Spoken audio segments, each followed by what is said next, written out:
Thank you very much, everybody. I appreciate you joining us. I say a lot how excited we are, but this one is really special. Coming into NXT TakeOver, Stand and Deliver, for the first time for us, 2 nights back-to-back, with a lot of things happening in our world right now with the change to Peacock, which is very exciting and an amazing opportunity for everybody. The ability to do 2 nights, first night on the 7th, leading into the second night on the 8th, but the first night being a simulcast on both USA and Peacock in the US, still on the WWE Network internationally, and with partners depending on where you are. On the 8th on Peacock domestically, and same again internationally for everybody. This is to me one of the biggest events in NXT history. Not only the size of it, with having 2 separate nights and 10 different matches that probably any one of them could steal the show.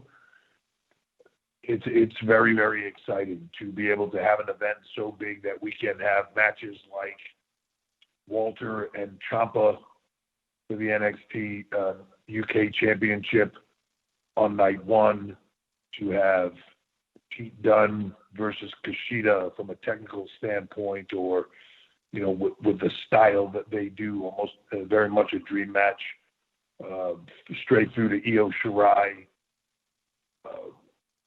one of the greatest female performers on the planet, along with Raquel Gonzalez, who has really come along in the last year to be a force to be reckoned with in NXT. It's a spectacular night, and that's just night 1. So when you get into night 2 and you get into that level of Escobar and Devlin in a ladder match for the championship, the Cruiserweight Championship, you get into Finn Balor and Karrion Kross over the NXT Championship, and then a match that's many, many years in the making and has a lot of emotional stakes to it, of Kyle O'Reilly versus Adam Cole unsanctioned in that second night. It speaks to the depth of NXT, to the depth of the storytelling, and really proud of this card and this event and where it's going to go.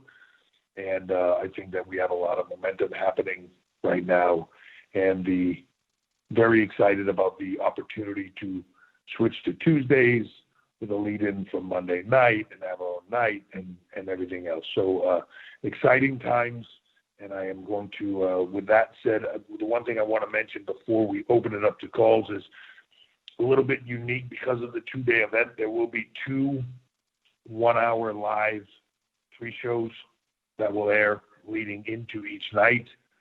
So those pre-show specials will be hosted by Sam Roberts and will feature WWE legend Mickie James, combat sports commentator and former competitor Jimmy Smith, and LA Times, ESPN, and Sports Illustrated's own Arash Markazi, to round out those shows and really bring some depth to the cards and what you can look forward to in those events. We'll also be Tuesday doing a special press event that will be the top talent from NXT TakeOver both nights. PR, our public relations team, will be in touch with all of you for invites and for how you can submit questions, but we'll be doing that press event and putting it out on Tuesday. And I'm really looking forward to be able to give a lot of the international media that maybe don't always get that opportunity, the chance to connect with the superstars of NXT and of TakeOver Stand and Deliver, and not just from where they are from, but the international media connect, whether that's talent from the U.S. or whether that's the international talent themselves. So I'm just looking to give you all that opportunity to connect in a way that you haven't had before. So that'll all be taking place, and you'll be finding out more information on it in the coming days. So with that, I'm going to open it up to questions, and thank you all for being a part. All right, everybody, we'll keep it at 1 question per outlet, please. Thank you.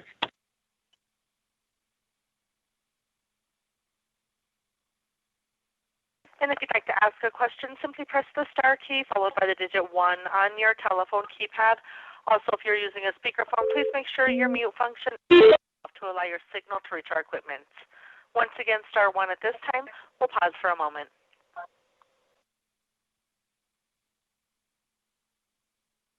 And we'll first hear from Jason Powell of ProWrestling.net.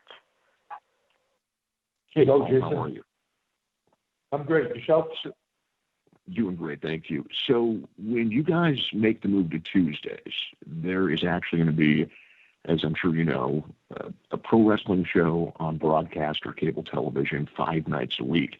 And obviously that's good as far as there being a lot of jobs available. But is that amount of content good for the industry overall, or does it become overkill, or it starts to become detrimental? I mean, unless you live in a different place than I do, no one forces me to watch anything. It's availability. It's having it there. You can watch with the internet, with the network, with Peacock, with YouTube. You watch any content you want, anytime you want to watch it, pretty much from anywhere in the world on any device. It hasn't seemed, that availability and that accessibility hasn't seemed to damage people's appetite or desire for anything. You know, to me, it's all available 24/7, and the world is becoming less and less of a you must watch at this time. I think some people are slower to adapt to that, and others are there with it. But you know, as you see that moving forward, the ability for people to be able to watch something when they want to watch it, when and where. So I don't think that's an issue for me at all. It's good. You want to watch it. If you don't like it, or it's not your cup of tea, or you like something else, you switch to something else. That's always been television. There's a sitcom on TV somewhere every single night. There's news on every 5 seconds. They're 24-hour news channels. You know, it is what it is, and you find and want to watch what you want to watch. All right, thanks for the time. Vicente Beltrán. Hello, Paul. Hello. I'm great. How are you? Very good. Thank you, Paul. To say correct that the company is doing throughout. It's been up for all of us, so thank you so much. Thank you. Keeping Championship has been defending an NA Championship is being defended over next week. Also the Heritage Cup, Richard. Yeah, I think any of that is ability. I think that obviously we've had with the pandemic and everything else. Luckily, in this time frame, we were able to get Walt and Devlin. You know, the difficult things and difficult they just can't get to. Possibility. I think the possibility, as you saw before the the Undisputed Era taking on Imperium. To me, those are very, as we grow, we continue to, again, speaking out in markets, more of those opportunities. Whether it's India being able to come here or others there, whether it's markets, you know, Japan, whatever it is, and for us with each other and create those matches around the world. That's the intent. So it's just a matter of how quickly we can get there, given all the circumstances of today's world. Thank you so much, sir. Thank you. And next we'll hear from Kenny McIntosh of Sport UK. Hey, Paul, how's it going? Kenny, I'm good. Yourself? Good to talk. I'm good, thank you. Good to talk to you. Listen, I wanted to ask you about Undertaker. Made some comments earlier on this year about he thought that WWE's product was a little bit too soft, and I know a lot of people kind of had stuff to say about it, from Drew McIntyre to Edge. I wondered what you thought about his comments, and if there's any update on maybe him coming down to NXT to work with some people, if there's any update on that. Yeah, you know, everybody has opinions of the business, and the business always morphs and changes, and people have opinions, and you can agree with them, you can disagree with them. Taker has always been one of those guys that's very bluntly honest, and the great thing about him, though, is he's bluntly honest with an opinion. Here's how I think it should be, and here's how I could help you to get there. So he's wide open to all of that. His comments and his intentions are always with the best of intent or desire to improve. And I do believe he has a wealth of knowledge that if he speaks, that there are certain guys in the business that if they speak, they've been around a long time, seen a lot of things, and they've earned the right to. If they speak, you listen and you take their point of view and you work with it. He's one of those guys for sure. So if he says it and believes that there's something to it, then again, every generation is different, and what people are willing to accept in generations, everybody believes that certain generations of music are better than others too. And at the end of the day, all of this is opinion. We all like what we like. We all dislike what we dislike. And we give our opinions on it. And it really comes down to what do the masses of people like. The successful companies have, that they can tap in long term to the masses of people and get the most people to buy into, to like, to want to participate with today's product. So, that's where it's at. And again, for Taker, I should absolutely respect his opinion and take it into account and look forward to working with him on making it all better on every level. Thanks. Next, we'll hear from Gary Cassidy of Inside the Ropes. Hey, Gary. Hi, Paul. Thanks for taking the time. So I just wanted to ask, obviously, we've had some pretty big news today that Chris Jericho is going to be appearing on the WWE Network. Obviously, NXT is moving to Tuesdays. I know this is a question you've heard a lot, but I feel like it's worth asking again now that we've had a few more developments. Might this be a point where we see WWE working with more companies, more wrestling companies in the future? Yeah, I'm not necessarily sure how that correlates, but look, we're open for business. We've said it a million times on things. Vince has been very adamant to that, right? Open for business. What's best for business for the WWE, and open to working with whoever that is. I mean, it's a funny thing that people sometimes create their own situations in their head, but that it's not shocking. First of all, I hadn't heard the Jericho thing today, but it's not shocking to me in any way, shape, or form. People made comments about people after they leave and, they received a nice call from Vince or whoever that is. Yeah, it's not shocking to me at all. It's not. The perception and the creation of what people believe in their heads when they have zero knowledge of it, personally, is amazing sometimes. The fantasy world that is created, not shocking to me in any way. Thank you. Yes, sir. Mike Johnson of PW Insider. Hey, Paul, how are you? Hey, Mike, how you doing? I'm hanging in there. So we got a unique situation this week with TakeOver Stand and Deliver in that it's on two different nights. The first night's on the USA Network.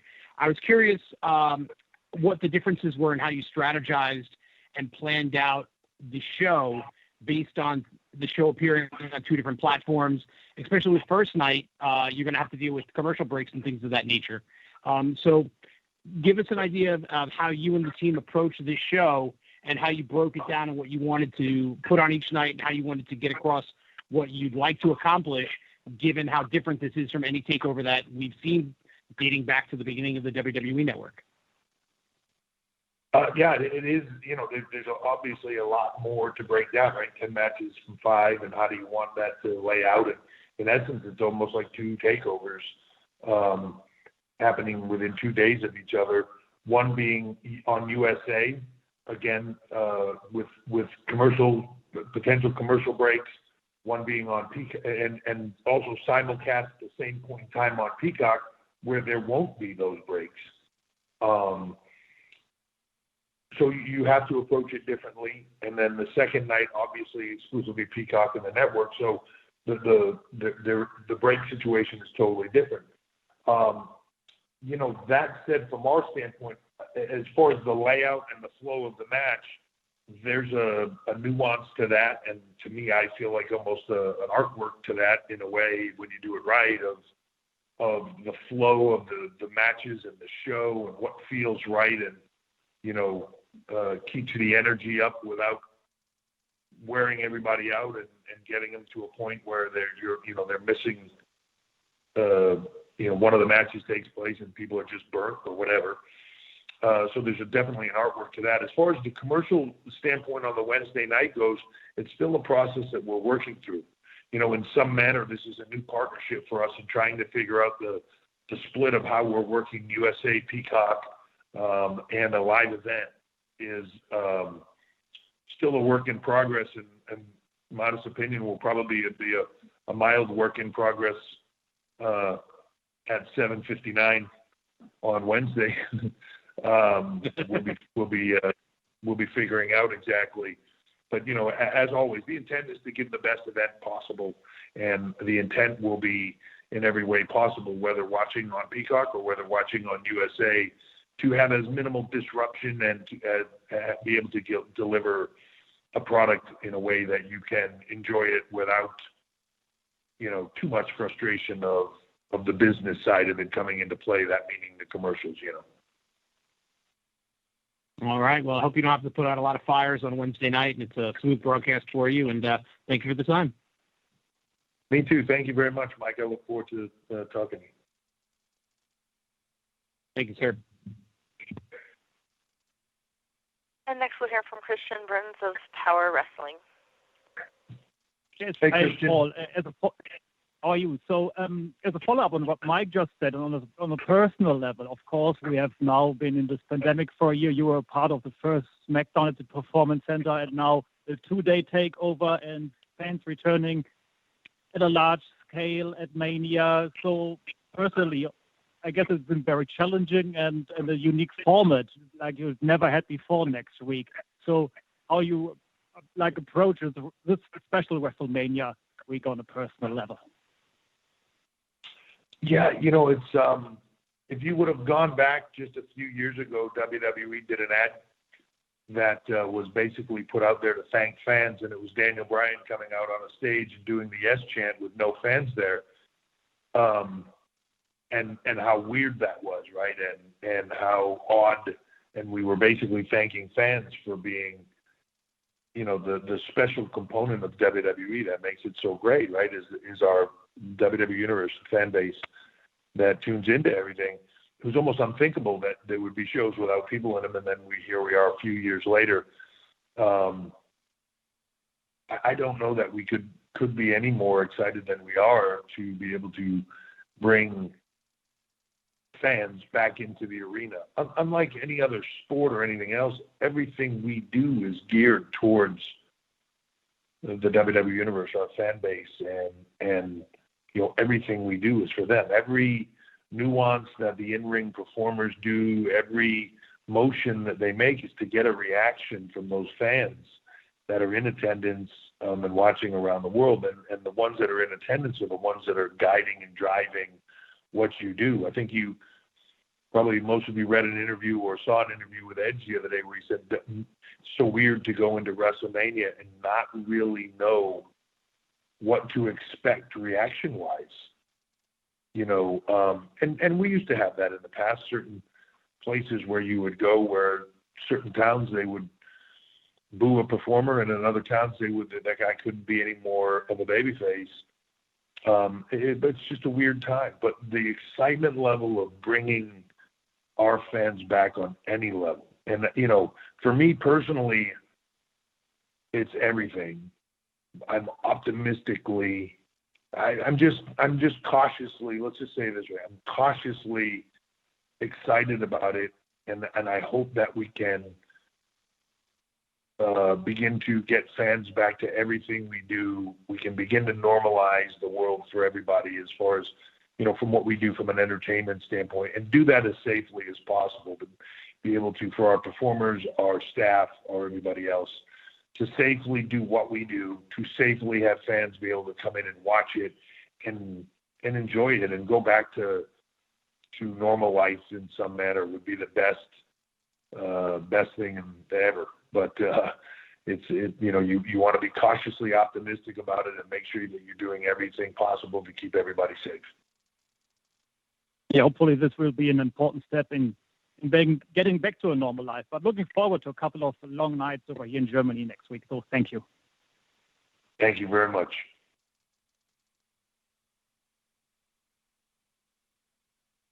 Okay, and our next question will come from James Varsalone of Miami Herald. Yeah, thank you, Paul. Hey, I'm curious because there's a couple brothers, Gable Steveson, Bobby Steveson. Gable just won NCAA title. He's trying out for the U.S. Olympic team.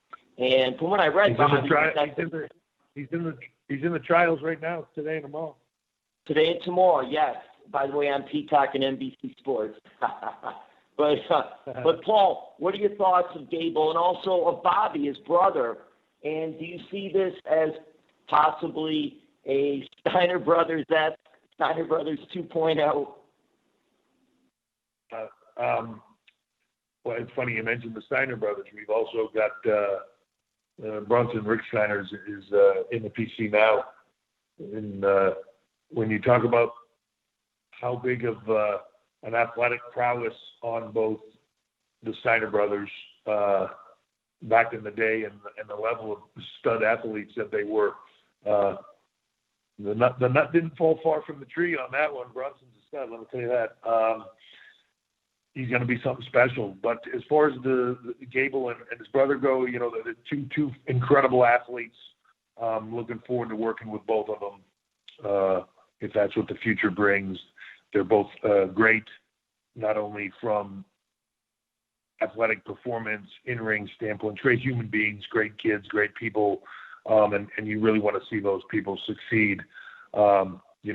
Gable is his brother's a little bit further down the pipeline with us, but Gable's, as you mentioned, got the Olympic trials now, and then we'll be prepping more than likely for the Olympics going forward. So he's got a lot on his plate and a lot riding on his future, and he's going to be very successful in whatever he decides to do. So they're an exciting duo, that's for sure. And again, best thing in the world, just great people. Thank you. And next we'll hear from Alistair McGeorge of Metro UK. Hi, Paul. How's it going? Great. How about yourself? Yeah, not too bad, thank you. I wanted to kind of ask you about Omos, who obviously is going to make his in-ring debut at WrestleMania. He's come through the PC, but is, I guess, relatively an unknown commodity for fans, having bypassed NXT television. So what do you think fans can expect there? And having sort of worked with him, how do you see his potential? So he's a sponge. When you're as big as he is and unique as he is, the spotlight is bright, right? And man, people just can't wait to see what you can do. So you have to be cautious with it and how you do it. Hopefully we're giving him just enough to chew on at each moment in time that it works wonderfully. He's got a bright future. Again, just a quality person, great guy, humble, just loves what he's doing, couldn't be happier. He's one of those just success stories that when I see him, he makes me smile. He's just one of those guys, and you just want to see him succeed. And again, when you're that big, he's an incredible athlete. This takes a long time. What we do, WWE Superstars, not something that you sort of open up the door and walk in and hey, there you are. Even people that have been doing it for a long time, it just takes a while, and your improvement is consistent and constant, and then you get to a level where you succeed. And people think, well, that took a long time, or they think, why didn't they do it sooner? Because they weren't ready yet. But he's a sponge for it. He works really, really, really hard. And the thing is, it's funny that people just see what he does on TV. So they see him the one time a week on TV or whatever. They don't see him in the gym still at the PC. They don't see him in the ring at the PC. They don't see him training every day still to be something special. So he's putting in the effort. He is, like I said, a sponge, and just really is one of those hard work ethic people that is putting in the effort to really be good at this, and I think he will be. And you're going to get to see that firsthand at Mania. That he's not just the big dude standing there. He's going to I think he's going to shock a lot of people.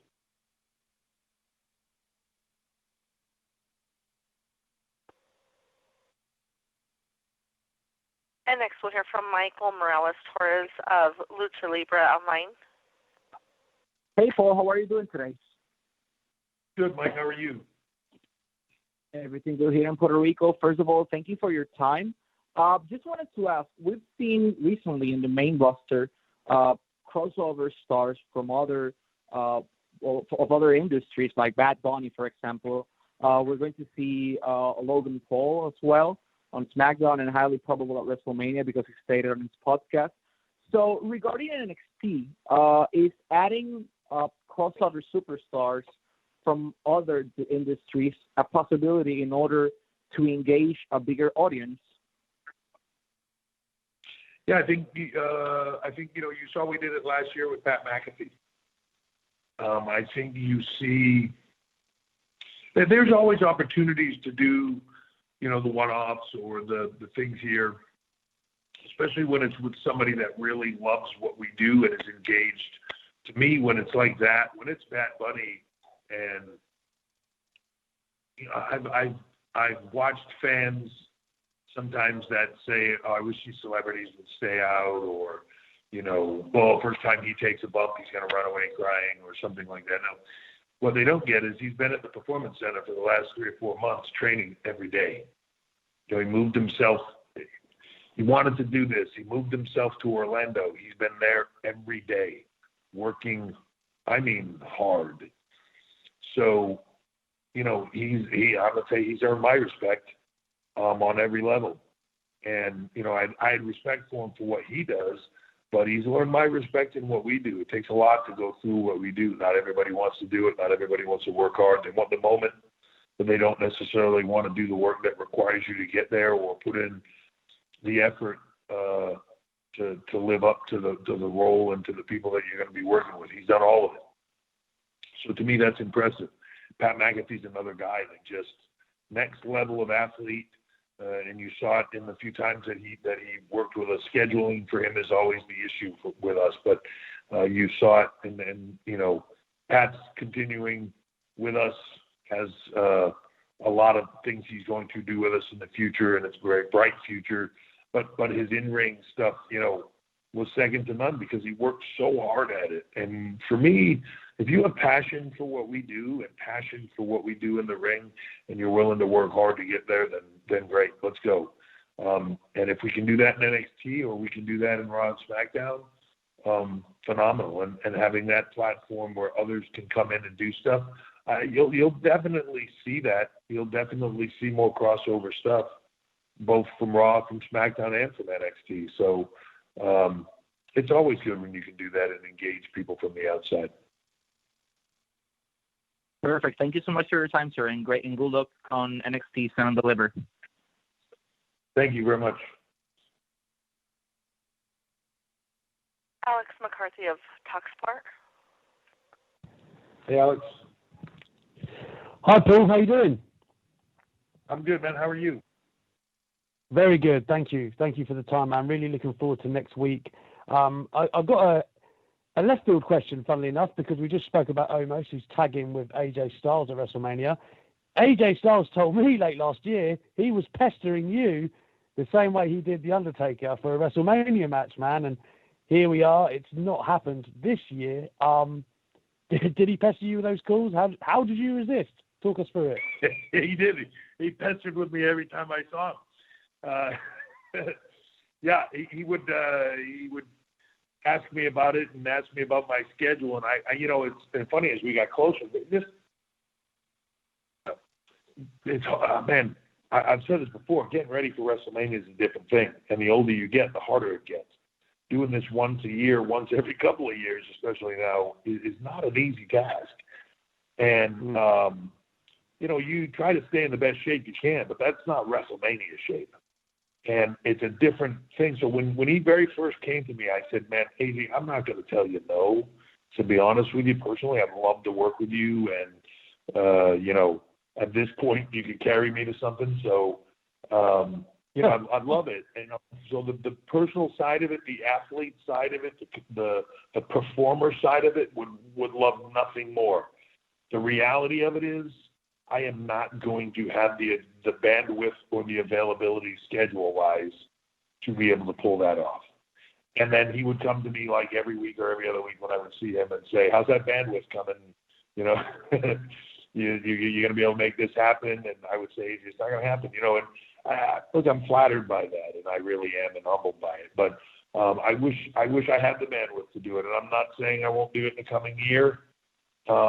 If it's right and everybody believes that it's what should be done. I'm at a point where, to me, the in-ring stuff is bonus.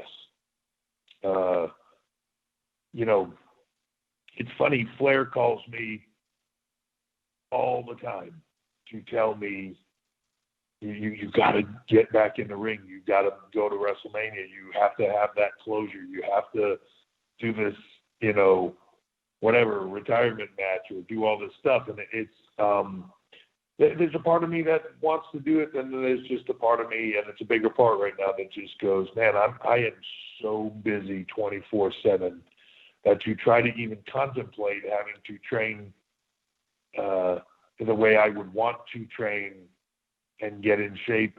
And by in shape, I don't mean look. I mean in shape ring-wise, so you don't embarrass yourself when you get in there at 52. It's a lot of work, and I don't know that I'm not afraid of the work. If I could make more hours in the day, I could find time to do it. It's just the time, I'll hold out hope, Paul. I'll hold out hope. Looking forward to next week, man. Thank you. Thank you, man. All right, folks, we have time for one more question. And we'll hear from Connor Casey of comicbook.com. Hey, Paul, appreciate you doing it. Hey, man. I wanted to ask about the move from Wednesdays to Tuesdays. The show, NXT had to undergo a few changes when making that initial jump off the network on the USA. Now that you guys are moving, how would you rate the 18 months you spent on Wednesday nights? Very successful.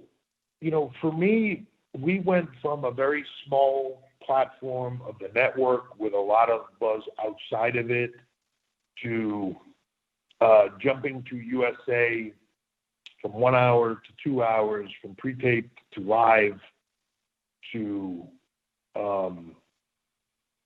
everything in between, and talent call-ups and talent moving and injuries and pandemics and you name it in the course of that period of time. I'm incredibly proud and happy of what we've done with the brand. And, the opportunity is right now. When we first did it, it was about maintenance of a consistent time slot, day of the week and time, so that people could find what they were used to finding, even in that smaller group. Now we've established a consistent viewership.